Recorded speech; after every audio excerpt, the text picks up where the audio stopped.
Yeah, I didn't know him either, and unbeknownst to me, had a bunch of his comics. And what I read about it, I won't say much, Gary, but a man lost his life and his livelihood, um, and you know, he now has family that has lost him, including nephews, sister, mother, and father. When you look, it's just terrifying that a man could so easily lose his livelihood, his life, his very purpose, because he was so consumed with comics. I read a lot about it and really you know come to appreciate like who he was.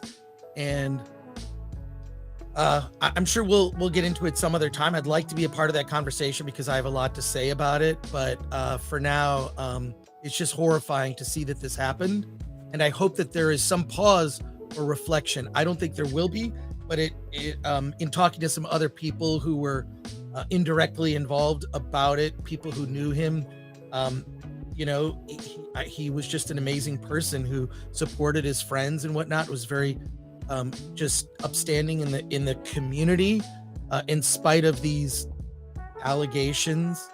We'll just leave it at that. But yeah, it's weird because in talking to other people about it, what other industry does this happen in? Well, I'll say this. I only know independent film, right? So independent film is probably, of all the things, I know the best. That doesn't happen.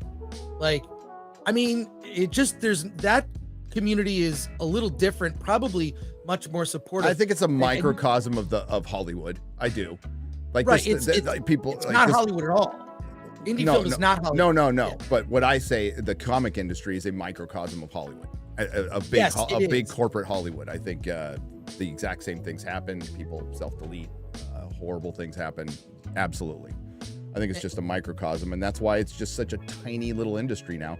And ultimately what happens, again, somebody's lost his life, but so many people witnessing this who could be potential comic book buyers and stuff are just going to go, fuck this. I don't want anything to do with this. And they're just going to quietly walk away. More people are just going to quietly walk away. It's devastating to the industry, more devastating to his family. So, I don't want to be a part of it. I just, after watching everything going on, I'm like, nah, I'm good. And I'm really sorry about his family. That's it. That's all. It's a very sad end, and I think ultimately avoidable temporary solution or a permanent solution to a temporary problem. That's what self-deleting is. But so it was avoidable in the solution, but this end with somebody or something was inevitable. With cancel culture, it was absolutely inevitable. It's gonna happen. Hope anybody involved in the piling on goes and finds Jesus, because that's what they need to do. So.